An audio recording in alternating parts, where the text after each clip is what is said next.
আমরা সকলেই নামাজ এবং ইমানদারি এই প্রত্যয় ব্যক্ত করে এদিনের জন্য সকলের কাছে কায় মন বাড়ছে কম আছে আমি আমার সংক্ষিপ্ত কথা রাখলাম। আসলে অনেকই কথা দুঃখিত আমাদের গণগ্রাম ইউনিয়নের প্রাক্তন চেয়ারম্যান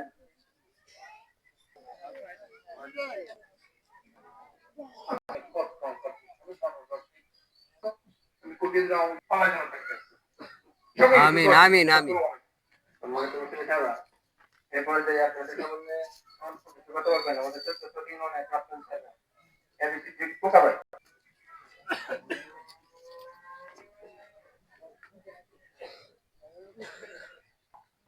আসসালামু আলাইকুম। অতিরিক্ত কথা বলা ঠিক নয়, আয়াত শেষ কেউ কোনো সমস্যা নাই। রাষ্ট্রপতি হোক, এমপি হোক, মন্ত্রী হোক, কেউই কোনো ক্ষমতা নাই। এই আল্লাহর কাম হইল এইটাই আমাদেরকে বিশ্বাস করতে হবে। উনি এই ৮ম ওয়ার্ড আওয়ামী লীগের সেক্রেটারি ছিল।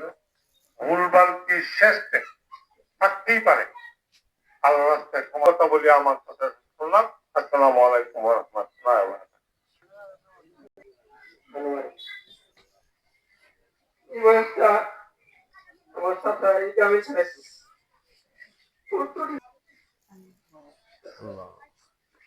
কেমন কেমন আছো? আলহামদুলিল্লাহ ভালো আছি। আসলে নীতিগতভাবে আমাদের গ্রামের সাবির উদ্দিন ভাই খুব ভালো মানুষ ছিলেন, তবে তোমার তুলনায় কেমন আমার একটু বলো। শেষ বিদায়ের দিন আমি ওনার বিদায় একটা রুহে মাগফিরাত কামনা করছি।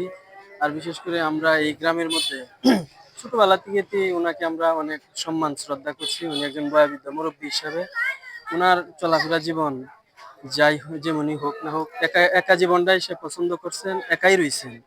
কিন্তু এখন সময়ে আমরা ওনার জন্য দোয়া করি, আল্লাহ জানে ওনাকে জান্নাত নসিব করে। আর উনি পাবলিক সেবাটাই বেশি পছন্দ করতেন, পাবলিকের সাথে উঠা বসা করতেন। আমি মনে করি আজকে এই জানাজায় যারা শরীক হয়েছেন ওরা সবাই ওনার জন্য দোয়া করবে, ওনাকে আল্লাহ যাতে বেহেশত নসিব করে। আমিন আমিন আমিন। আসসালামু আলাইকুম। ওয়ালাইকুম সালাম। ভাইজান কেমন আছেন? আছি আলহামদুলিল্লাহ ভালো আছি। আজকে তো ওনার শেষ বিদায়ের দিন। দীর্ঘদিন তার সাথে আমরা চললাম, উঠলাম, বসলাম, কিন্তু এই বিদায়ের উপলক্ষে একটু তার সম্পর্কে স্মৃতিচারণ কথা বলেন। আজকে যিনি ইন্তেকাল করেছেন সাইফুল উদ্দিন সাহেব, উনি অত্যন্ত সুন্দর সাবলীল উত্তম চরিত্রের একজন মানুষ ছিলেন। উনি ওই এলাকা এবং ইউনিয়নে একজন কথা বলেন জনপ্রিয় মানুষ ছিলেন, সবারই প্রিয় ভাজন সাইফুল উদ্দিন সাহেব। ওনাকে আমরা হারাইছি। ওনাকে হারিয়ে আমরা আওয়ামী লীগ পরিবার খুবই ব্যথিত। ওনার মতো একজন আওয়ামী লীগের নিবেদিত প্রাণ কয়েক কালেও জন্ম হয় না। আমি আওয়ামী লীগের পরিবারের পক্ষ থেকে সাইফুল উদ্দিন সাহেবের আত্মার শান্তি কামনা করি। উনি এই কাজিরগাঁও ৮ নম্বর ওয়ার্ড আওয়ামী লীগের সাবেক সাধারণ সম্পাদক ছিলেন। আমরা সবাই ওনার আত্মার মাগফিরাত কামনা করি এবং ওনার সুখ সন্তপ্ত পরিবারের প্রতি সমবেদনা জানাই এবং সবার কাছে দোয়া চাই। আমিন আমিন সুম্মা আমিন। বাগান ভালো আছেন? জি আলহামদুলিল্লাহ। তো দীর্ঘদিন রাজনীতির যে প্রেক্ষাপটে আপনাদের সাথে উঠা বসা, আজকে তো তার সেই মানে বিদায়ের দিন।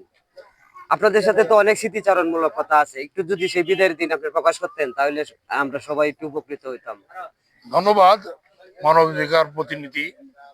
আসলে দীর্ঘদিনের পথ চলার সাথী সাপি ভাই মনোরম আমাদের সাথে লেখাপড়া করতো, স্বাধীনতা হতো উত্তর বাংলাদেশ আওয়ামী লীগের দলটার সাথে স্যার নিবেদিত ছিলেন এবং নিরলসভাবে এই রাজনীতির সাথে উনি জড়িত ছিলেন।